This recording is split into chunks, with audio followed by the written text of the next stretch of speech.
ayuk sida kedana ga toiduna kai chatoiba Sia kasi din Ningol Chakouba numit ni aduga nangna keriduna karige lam khara lapa sida khitang ngana sasirana tawbani he nang Chakouba chatpa yaro kanagi ayaba yaudana chatoino ha tamona di chisi hoida hangbada chatlo hai haina ai ngasidang di sasaruge sia he wayang kanu yaroi di yaroi ngarang de luhongak tangari is aduga perfect ka saningak tana nabung sakta ni na chakni phini ba man bado maduna kai hapakani haino yungi nupa ga laitaba matam sida is gaga laudana na khoyagi nawa mayam du naugi hairo kainu sia haina habiri sibo chai khudingi laktau leiraba sida ngasi ekhone chatkani habisida nang hekta prapap chaningai ni ne he ekhoi mama na chakauri pot ka mayam leire haire yum sangbina balaite nang ne yum sangadam adune mau haise ekhoi ne harise nang na pamdre dana ekhoi dawna ne na pamda si mung nungai ba wai sangba laita bane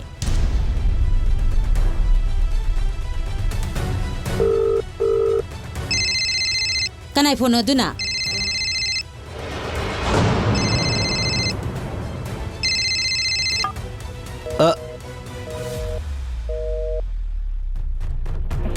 The number you are calling is currently switched off. Please call later. Switch off thamgreni. Kaidorujano.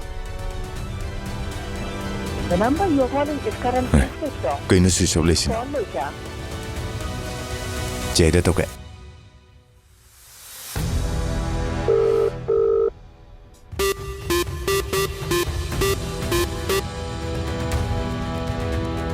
hello Hello che.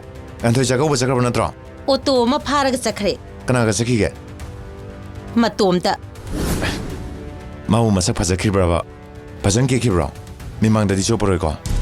khangdi bungo ikai gi di haidraga masak asiga As adu ambu kai droge. Koi si ai sima ba. Pangang. Kaino ne. Ai ngasi tholakani. Meeting am yauro gane direct airport la ne. Aduga dum la daba. hoi thamo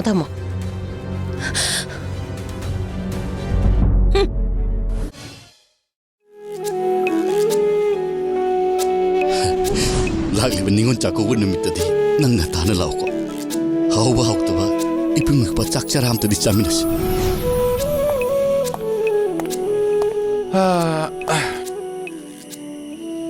Kedroge.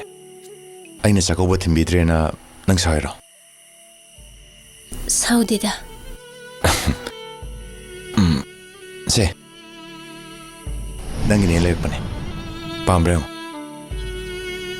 isi hoigi di lebiraktro As marketing to matang ko phangde da.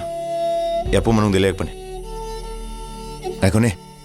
Chakouba di kana thingnar pa. loi thengnare Ibai wa hara obra. Lesemati. madi ka phawi Kai ginu du dia. Ai ko. Mai ke ge di lebira ba.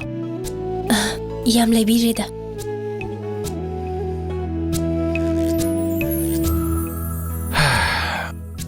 se ngan gi seldo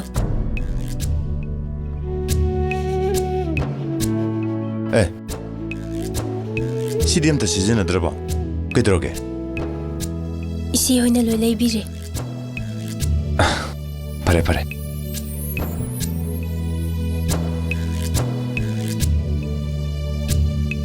Kedroge nang ba. pungning se yam nusiba ai pu yam nusibi basida Hey. Se. Ai pirong toke. Iruja mai thana besing kita sarlo.